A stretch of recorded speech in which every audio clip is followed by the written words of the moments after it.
getting like a shiny, oh, no, shiny spot on this side. Do I need to? Hold on. What?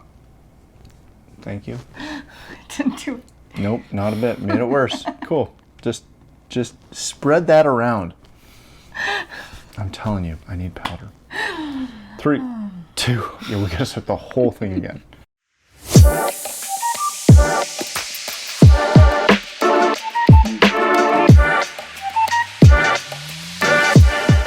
Hey, welcome to another episode of the Matt and Fiona Show. Thank you so much for joining us. We're super glad you're here. Today, we are going to touch on a topic that was suggested by a good friend of mine, John. So if you're listening, thanks, John. He was over picking something up, and as we seem to do, his like 2-second drop off of a cable that he was returning to me turned into a 30-minute conversation about, I think, mostly turkey hunting and a couple other things. And then you popped your head out. Yes, like, hey, because dinner was ready. Dinner's ready. Come inside. And I did that. Yeah, get back inside. And he did it. You know what you guys should do? You should do a show about marriage conflict. So here we are. So for you, John, talking about here marriage conflict. We don't have any conflicts. Except when I talk with people in the garage for 30 minutes when dinner's ready. But I'm only in the garage because I'm working. I don't. Sorry, for some reason around here, people hang out in their garages. Yeah. Like they set up shop. It becomes like a living room. Yeah, it's interesting. Yes. No, yours is more of a workshop than anything. Yes. Yeah. So I was working in there, which is it's not that weird. All right. Yeah, this is no conflict here over that. No conflict. No conflict None. here over that. What, over the workshop?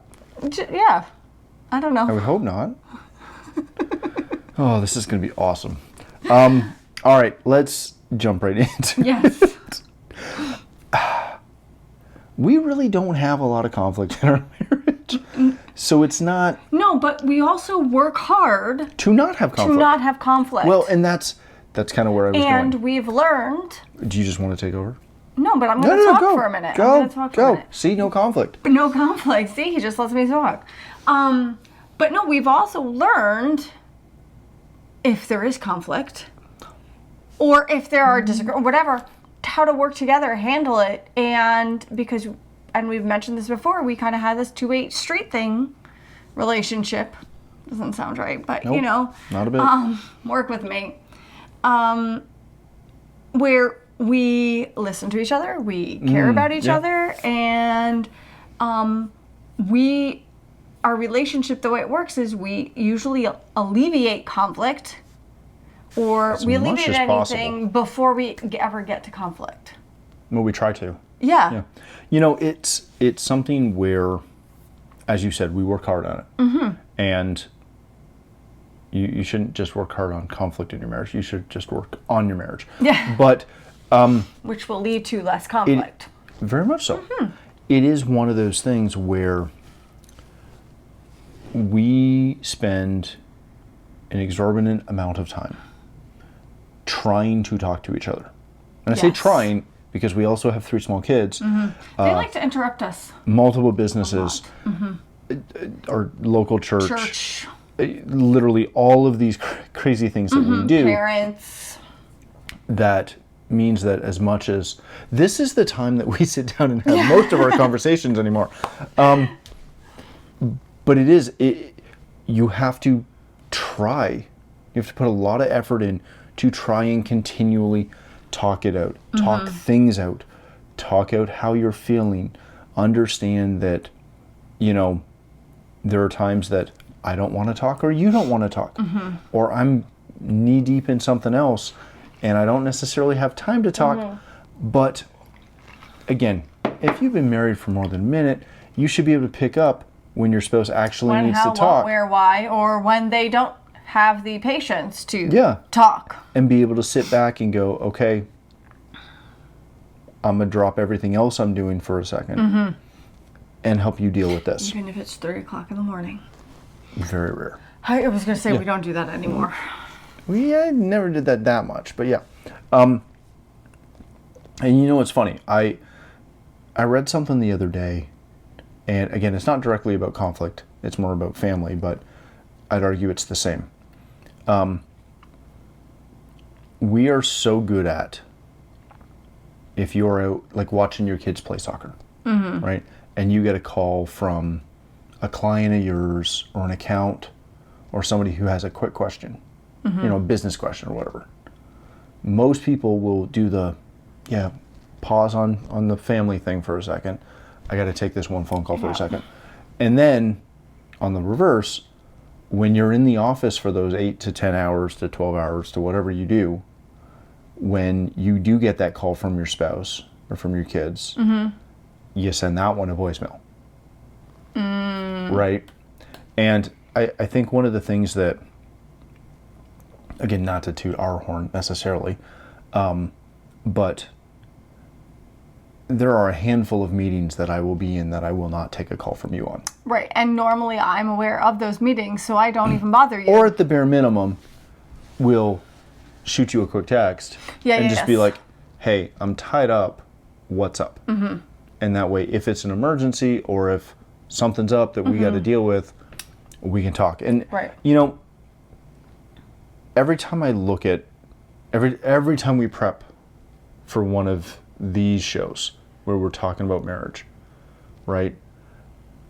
The thing that pops in my head, and I never realized it till today, because we make notes, and every time we're doing a marriage one, I end up putting a lot of the Beatitudes into it. And I didn't connect it till today, when I actually did a bunch of them in order. Got it. Okay. And I was like, oh yeah, okay. Because normally it's like one over here and then one down here and then 3 bullet points later there's another one. Right. But this one I was like, be patient, be kind, have understanding, right? All these things. Right. And so often when you're dealing with your spouse or dealing with your kids, right? You're busy. Which, if you're not careful, your kids can supersede cause conflict in your marriage. Tons. And heck, we've seen, not to go down this rabbit hole for a second, but we've seen families that we know where the 2 spouses become more married to their kids than they are to their spouse. Right? Like, not in a weird way, but just their focus, energy. All of their attention, all of their energy, heck, all of their love. Yeah. Can just be focused on commitment. Yeah. Can be focused on their kids opposed to on their spouse. Yeah. And it was funny. We were hanging out the other day and I don't think you were here. But our kids were they were playing a game and they were just being silly. And they were doing the, who do you love most? And doing it with their siblings. And it was typically, we love mommy the best. And my daughter looked at me and she's like, daddy loves me the best. And like, was doing her eyes and showing her dimples. Yeah. Oh, yeah. All her lovely freckles. And my oldest looked at me and was like, no, daddy loves. And he just like named everybody in the family. He loves everyone equally. And I looked at them and I'm like, nope. Like, and my daughter just beams more. And I'm like, I love mommy more than anybody.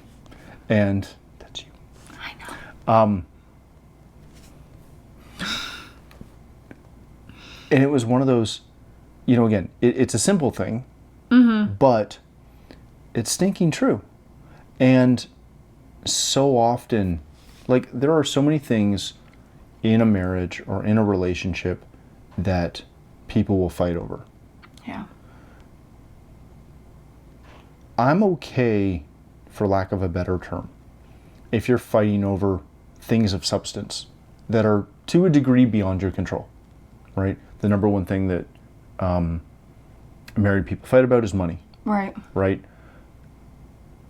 It very quickly gets from there into fighting over, for all intents and purposes, attention. Right?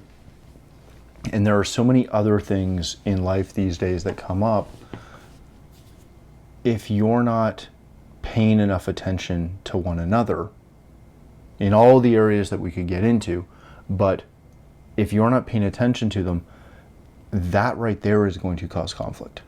And it's going to make all the other little things that typically wouldn't bother you as much, all pile up. They're going to pile up, they're going to grow, they're going to fester. Yeah. Simply because you're too invested in whatever else it is. And it doesn't even have to be anything bad. But it can, like, we were talking to some friends of ours the other day, and they were running down their kids' activity schedule. Oh, yeah. And over the summer, how busy they are. And I did the, like, you guys aren't splitting the difference, dividing and conquering like 1 or 2 nights a week. You're dividing and conquering 5 nights a week. Yeah. So when do you have any time? And I didn't ask that because I'm polite and didn't want to be rude. Right. But that's what I was thinking was, you know,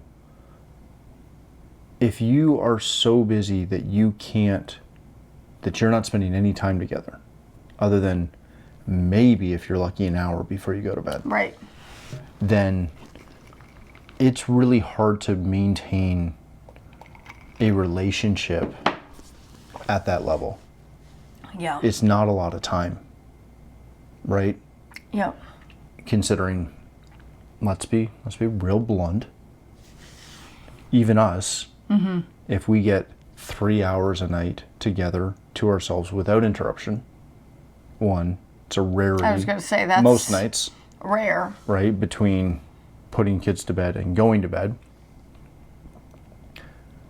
But very rarely are we just sitting other than tonight. We're not sitting down, drinking coffee and chatting. Right.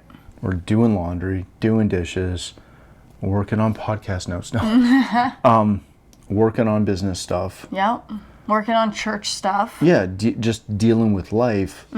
Or we're sitting down and watching a TV show or watching a movie, or you're because we being are annoyed because I'm watching a sports something. too exhausted to do, and that's usually because Yeah. we are too exhausted to do to actually do anything else. And, you know, again, it's something where you can't develop a relationship, you can't work on a relationship, you can't work through issues if you don't put any time into it, right?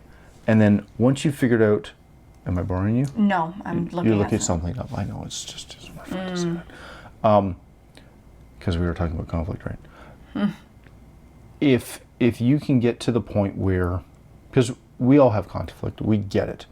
But if you can get to the point where you're investing the time, right, and then, while investing the time, you're being patient with one another. right, You're being kind to one another.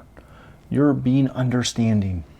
And again, it is a two-way street. This doesn't work if it's just one partner, one spouse doing this. If you can learn to literally just not start fights. Well, so I'm going to throw this in there. Okay? When you have a conflict, you're dealing with a disagreement, you're dealing with an argument.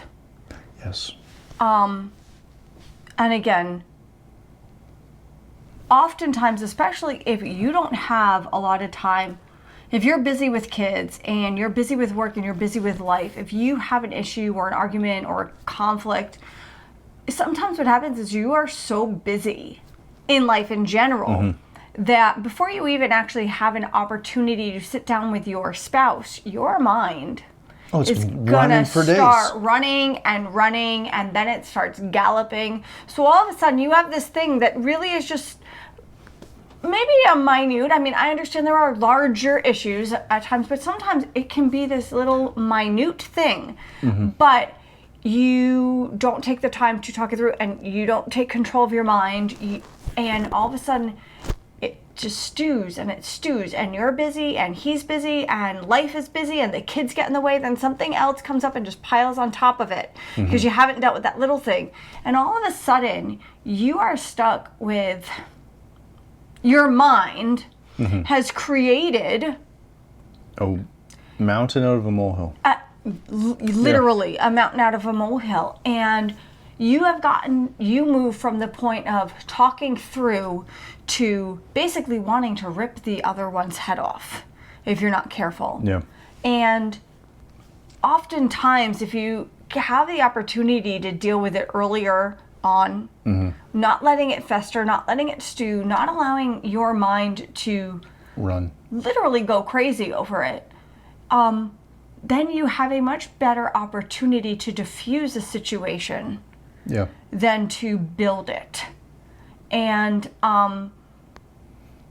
because I find that if there's just a little something and we are so busy, that's why sometimes I need to call him just to diffuse a situation, or because sometimes I will think something and it is completely not even remotely close or accurate. Yep. Well, and even a lot of those bigger issues, right? And obviously there's, we're not going to get into all of the options on that. But, again, I think so many of those issues, they didn't start big. Right. Right? They started small. Right. And they started small because most of the time, because of a lack of communication. Yeah. Again, right? Now, again, yes, lack of communication. Also, when it does come to all of this stuff, I think the biggest thing is, even if I'm concerned about something, the fact that you're also concerned about what I'm concerned about. Oh, yeah. So you want to listen, you want to hear, and you yourself want to work it through. And likewise, right? Well, yeah. If there's something going on, or if you're fighting over something, right? No matter what it is. Right. Right? If you are someone who thinks that it's never you, then it's typically always you. But I am invested in me being happy. Right. But I'm equally, if not more, invested in you being happy. In order to resolve conflict, you can't be selfish. No, you can't be. And one of the things that I'm very grateful for us and the way we can work through things, because fighting is really not something that we have. We've learned how to work together, and we've That's both good. You got a good chosen. right cross. But we've always chosen, and we've both always made the decision that we're going to make this work. We're in this together. We're committed to each other. We're committed to our marriage. We also involve God in our marriage, which a 3-chord strand can't easily be broken. Yep. And so very grateful for what we have in that regards. But if you want to resolve conflict, you can't be selfish. And also, if you're trying to hear what your spouse has to say, don't continually, while they're speaking, well, how can I defend, or how can I stand my ground? Yeah. Because if you're constantly thinking about your position only, and you don't even have a chance to think about the other person. Well, and that's true about conflict in general. Yeah, well, right? yes. The hardest thing, I host another show, right? On in my work side. For work, yeah. And the hardest thing about hosting that show is, you've got multiple guests, Right. you're going through stuff, and you're covering some topics.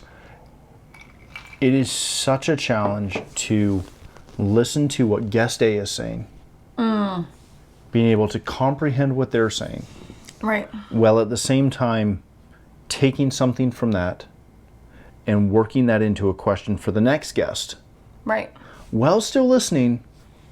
Right. And not because, and again, this will shock everyone, I don't always agree with my guests and their opinions. Typically I don't, or sometimes I don't, because it's just makes for better TV. But having to sit there and pay attention, and actively, your mind will actively just sit there trying to debate them. Right. Listen to, you're hearing what they're saying, and it's not necessarily going in one ear and out the other, Right. but it's going in, and your mind is processing it, going, all right, how are we going to challenge this? How are we going to defeat this, whatever this is? Right. Right, whatever this idea is, we're either in love with it or we hate it and we're going to beat it. So when you get into that conversation with your spouse, Yeah. or you're working through that fight, if you're not actively trying to just focus and listen and understand what they're saying, Yep. and understand, like, we've got some stuff that it bothers you and it doesn't bother me in the slightest. Right. And vice versa. And And vice versa, right? But there are some things that just, and I cannot think of a good example. Don't think of one. But there are some things that I know drive you mad. And you are so, again, you don't have to think of the examples.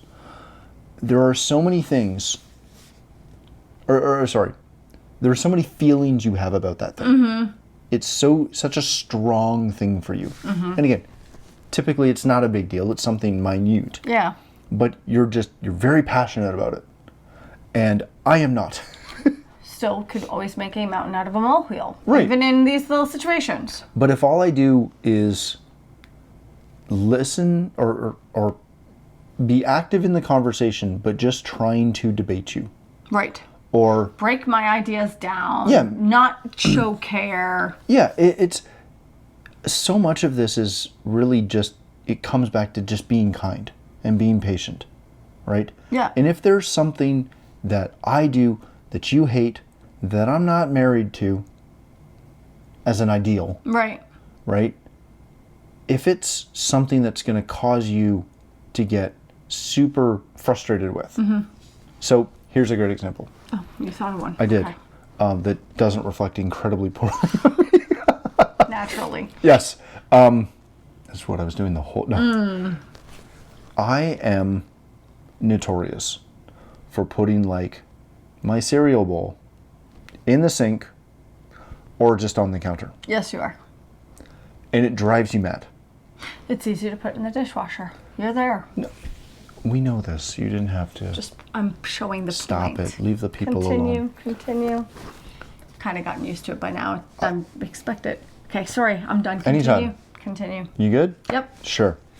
I'm wearing long sleeves next time. It is not a big deal, or should not be a big deal, for me to take that cereal bowl and put it in the dishwasher. Yep. Right? And, again, it's a minor change in my habits to try and remember to do that. But by doing that, I won't get praise. I won't get lauded. Right? I won't get a Half trophy. the time I probably won't notice. You won't even seek a notice. I'll notice when it's there, but I probably won't even notice when it's not there. Exactly. And do I do it all the time? No. Do I do it most of the time? Probably. Has it taken me 17 years or so to get there? 100%. But, again, it's these little things. Reasonable progress and Oh, measurable shut value. up. There's such a long list. It just makes me Okay. look like a jerk when Go, I bring them up. I love you. Yeah, when you realize that, again, you can talk so many of these things through. Yep. You can not look for flaws, not look for fights. Yep. You can do things to be kind and patient to alleviate all of these little trigger points. Yep. All these little flash points, right? It makes life easier. You will always have things that you fight about in marriage. There will always be something. And anyone who tells you that they don't is lying. Right. But there's always issues. And when you learn that it's much easier to just quickly talk them through, figure it out. Be a team. Yeah, if you're wrong, apologize. Well, I was just going to say, forgiveness is huge. Yeah. And you want to know Forgive and forget. And sometimes you can even if you're not in the wrong, so to speak, Yep. but something's come up, you can still be the bigger person. Ask for forgiveness. Yep. Just to get past it. Yep. And I Try mean, to change. Yeah. And sometimes that in and of itself, even if you're not wrong, to just let it go, especially if it's not that major, but forgive and move on. Sometimes even ask for forgiveness, because even if you don't think you're wrong, the other person may view you as doing something wrong. Just because you're still two different people, you see things different. Ask for Just forgiveness. be a team. Well, that's it. But forgiveness can play such a big part on this. And also, you want to know what? Pray for your spouse every day. Yeah. And as I mentioned earlier, a 3-cord strand is not easily broken. So when you involve God in your marriage, and God is a solid central point of your marriage, then a lot of these things, and again, it's a 3-cord strand, so it's not a 1, 2, and then the third one's over here. It's an all together. Yeah. So husband, wife, and God have to be all together in this. But between forgiveness, going to God, seeking His face for your marriage, and being anointed to wife and husband, Yep. that's when you get marriage to work. And when marriage works, it's awesome. Sorry, what was that again? When marriage works, it's awesome. Oh, yeah. Yes. Yeah. That's all I got. No, but I think those are the key points. Yeah. We just Right. put a little bow Put a on little it. bow on it. Little Forgive, Forget. move on, Yep. and involve God in your marriage. Big And time. pray for your spouse. It's an easy thing to do. And get along. And get along. Decide. Right? We talked about earlier on. Decisions to, you make a decision to. And I think that's a huge point, right? Like, you can decide to be happy. You can decide to work together. You can decide to work through things. Not everything will be this fairy tale that you thought it was. But you can decide to be happy. And if you decide to be happy, right, and you're praying for each other, and you're worshiping together, and you're going to church together, and you're raising your kids together, and you're on the same stinking page. Again, I don't want to simplify it, because I know people go through stuff. Yeah. But the people I know that go through stuff that have a really hard time, they're always looking for a fight. Yeah. Heck, the people I know in life that seem to make life a big challenge, Yeah, they're always looking for a fight. And they're always focusing on the thing. I'm going to throw one last thing out and then we'll be done. And we're never getting out of here. No, this is going to be my last one. Be grateful. Yeah. I think having gratitude and being grateful for your spouse, both ways, Yeah. also is huge, because I am very grateful for you. Ditto. You're not perfect. We have... Pretty I close. didn't say that. Pretty close. Pretty close. Yes, pretty close. We'll go with that. Wow. I love you. Feels like it. I know, doesn't it? So close. But We had done so well. But I also, in all things, even though, every now and again stuff comes up, I am grateful. And I try to have a heart of gratitude for him as my husband, as my best friend, as the father of my children, and as the person that I get to grow old with. But I have a heart of gratitude. And even if you start it in the little things, between forgiveness, gratitude, praying, basically trying to work through and live a biblical marriage, Yeah. working through all those things just becomes part of how you live. Once you learn how to deal with conflict, it's Yep. how you work your marriage. Yep. So yeah, I don't know. You good? I think so, yeah. Perfect. Yes, I'm good. Excellent. All right. Yeah. Thank you so much for joining us. I hope you have time to join us again next week, or go back and check. I don't remember what episode number this is, but we got a bunch. If you just found this, go back and watch some of the other ones. If you'd like to connect with us, you can find us on Facebook, Instagram, Twitter, YouTube, etc. under the Matt and Fiona Show. Yes. The link should be in the bottom. Otherwise, again, we look forward to hearing from you and seeing you And next seeing you week next time. on the Yeah. next episode. Thank you so much for watching, and we'll see you next time. Thanks. Bye.